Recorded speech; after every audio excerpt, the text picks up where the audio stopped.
Ya, balik lagi sebenarnya itu kembali ke pengalaman ya. Pengalaman setelah dapat pengalaman yang pahit, kemudian ada belajar. Gitu. Setelah belajar, kemudian bertemu dengan orang-orang yang kompeten, lebih tahu bisnis musiknya seperti apa. Setelah itu dikaji. Setelah kajian itu baru berpikir ulang gimana caranya next step-nya bisa mencari solusi terbaik, bukan hanya buat aku aja gitu, tapi untuk musisi-musisi yang memang mementingkan hak-hak dan kewajibannya mereka. Kalau untuk diri sendiri kayaknya udah lebih dari cukup.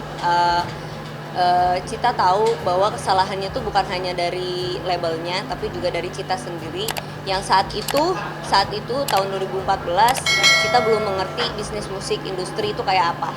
Jadi main tanda tangan aja tuh gitu. Jadi pesan untuk teman-teman musisi yang memang, makanya sekarang banyak banget musisi indie kan, karena mereka mungkin ada isu, ada trust issue segala macam gitu, takut kalau masuk label besar, takut hak-haknya tidak terrealisasikan gitu. Jadi Cita mikirnya sekarang tuh lebih banyak ngumpulin musisi-musisi yang memang haknya itu harus diberikan langsung kepada musisinya langsung. Makanya hari ini tuh di acara Netizen Show ini salah satu kesempatan besar buat Cita bisa langsung berkomunikasi dengan bapak-bapak atau orang-orang yang lebih kompeten di sana gitu. Jadi Cita bisa bertanya langsung, ini gimana sih solusinya? Kalau ngomongin menuntut tergantung. Makanya tadi ada pembahasan bahwa hak vetonya itu kembali ke kontrak gitu. Karena kan memang bukan kesalahan dari dia juga, kesalahan dariku juga. Waktu itu kontrak aku nggak tahu standarnya itu kayak apa gitu. Saya nggak iseng-iseng, ada datanya. Ada datanya berapa miliar yang memang dirugikan. Yang pertama fokusku sebagai ibu rumah tangga. Terus yang kedua aku sekarang mencoba untuk membuat rumah musik yang isinya musisi-musisi yang mungkin ada salah satu keresahan yang sama aku gitu, dan kita berdiskusi banyak bagaimana caranya supaya musisi-musisi ini juga sejahtera. Memang dari dulu digital memang ada gitu, jadi digital dan WAMI, LMKN dan segala macam itu berbeda. Memang sebenarnya bisnis musik itu agak ngejelimet karena subnya itu banyak gitu. Jadi kalau untuk musisi yang pengen bener-bener terjun banget, ya jangan manja, harus belajar. Karena dari dulu pemberitaan tentang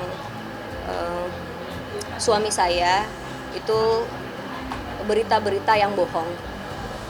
Kenapa saya bilang bohong? Karena datanya saya pegang gitu. Kenapa tidak ada klarifikasi dari suami saya? Karena suami saya orangnya sangat menjaga, dia nggak mau menjelekan orang lain gitu. Jadi fokus saya itu sebenarnya untuk menjadi ibu yang baik untuk anaknya suami saya yang sekarang menjadi anak saya juga. Kebetulan mentalnya agak sedikit terkena karena memang banyaknya berita-berita bohong dan buruk yang diberitakan di stasiun TV ataupun media online gitu.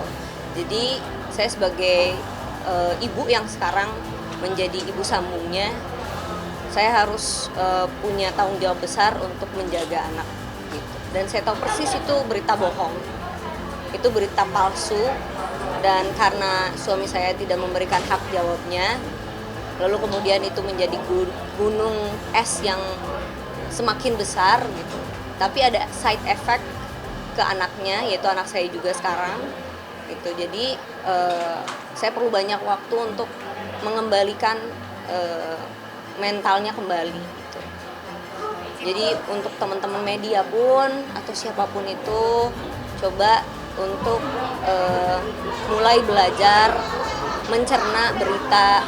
Jangan sampai berita-berita yang aneh-aneh itu nggak langsung ditelan mentah-mentah gitu aja. Kalau meninggalkan dunia panggung enggak, sebentar lagi, beberapa bulan lagi aku bakal rilis albumku yang terbaru, tapi genrenya berbeda, nggak dangdut lagi. Kenapa nggak dangdut lagi? Bukan aku menghina dangdut, aku senang dengan semua musik, tapi aku pengen bereksplor, jadi nggak cuma stuck di situ aja Kedua, memang aku lahir bukan jadi penyanyi dangdut. Aku bukan lahir di dunia pantura, terus nyanyi di panggung-panggung. Aku lahir memang dari awal dari lagu-lagu jazz, pop gitu. Terus kemudian aku mencoba mencari jati diri aku. Proses pencarian jati diri aku itu gak gampang gitu. Setahun, 2 tahun, 3 tahun, dan itu melewati proses yang cukup luar biasa. Ada harus sabar, ada harus sadar gitu. Terus kemudian jujur kepada diri sendiri, ini Cita maunya apa gitu. Nah kemudian carilah formulanya. Formulanya ini udah terjadi dan udah siap dirilis, nanti aku panggil teman-teman deh. Berita-berita kayak suami saya itu senang main cewek apa segala macam, berita-berita kayak gitu buat saya kayak aneh aja, karena selama saya sama suami saya menikah resmi di bawah tangan, kemudian juga dengan ada surat. Suami saya nggak pernah macem-macem gitu. Selama kita berteman juga suami saya orangnya diem aja. Bisnis lain selain itu aku bergerak di bidang musik, balik lagi aku dan teman-teman musisi lebih banyak berdiskusi tentang bagaimana sih industri musik sekarang gitu. Jadi ya bikin rumah musik sih, bukan label ya, rumah musik.